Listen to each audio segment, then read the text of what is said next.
And as a white person, how did you get involved in multicultural education? Okay, well, I'll start with how did I get involved in multicultural education. I grew up in Southern Oregon and I wasn't somebody that you would have thought would be going into multicultural education for probably the first 20 something years of my life. And I kind of fell into the beginnings of it when I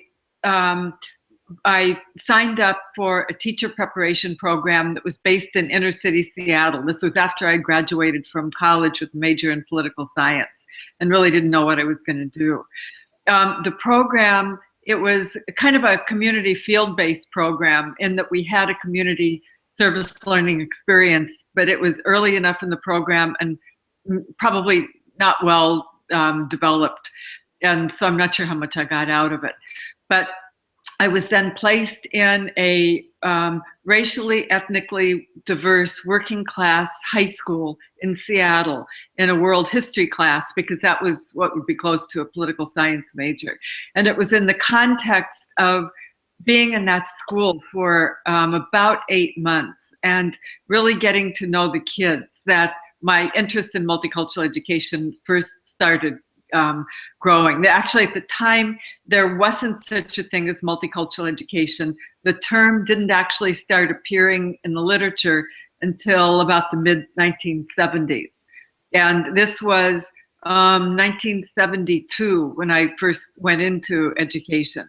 But as I got to know the kids, I was curious and found that if I was interested in them and just, showed interest and listened, asked them questions, a lot of them were really willing to just talk. And I also probably did some things that let them know that that I wasn't like trying to be okay, but like one of the things I did that I think probably garnered some goodwill was a bunch of the kids, boys mainly, wanted to be able to play basketball in the gym during lunch. And they had been doing that. And the administration said, well, if there's not a teacher in there to supervise, we can't let them, because what if somebody gets hurt? And so they asked for teacher volunteers, and everybody kind of looked at their fingernails or something. And I raised my hand and said, I'll do it. Yeah, I've never played basketball. I wasn't a guy, but I recognized that it gave the kids something that they wanted. And so for, I don't know, it was maybe a month or so, I spent my, at least some of my lunch hours in the gym supervising basketball. And so it was that kind of thing that enabled the development of relationships with the kids. My initial teaching of them probably wasn't all that great, except that I really did sort of have in my bones the inclination to want to co-construct teaching with them. In the social studies classes I was student teaching in, you didn't do that. And so after letting me try out a unit that was very much co-constructed with the kids, it was like, okay, well, my cooperating teacher was, okay, well, let's get back to actually teaching the regular. What you would at the time classify as being a human relations approach to education, kind of, learning how to get along. But it was one of the first multicultural curricula that had been developed.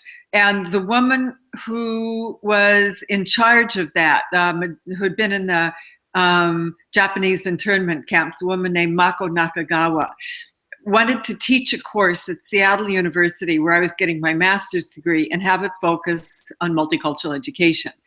So that was the first course that I taught that had the name in it, or that I took, that had the name in it of multicultural education. And in that course, one of the things that we read was something that Carl Grant had written while he was working with the ASCD Commission on Multicultural Education, where they put out their statement on No One Model American.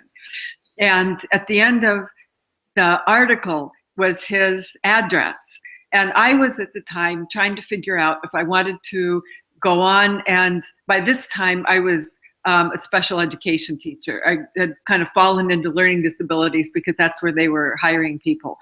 And I was trying to figure out whether I wanted to get my master's degree in learning disabilities, or this, whatever this multicultural stuff was really interesting to me. And I could go on and on and on about why, but it was.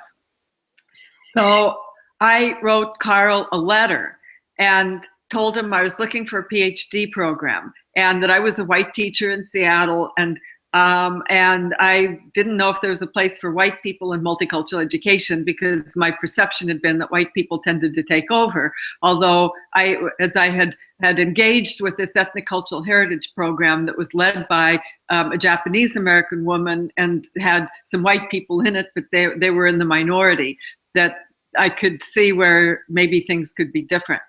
And so Carl called me and said, come to Madison. And so I did. So that's kind of what got me into multicultural education. So I wanted to ask also, as we're on that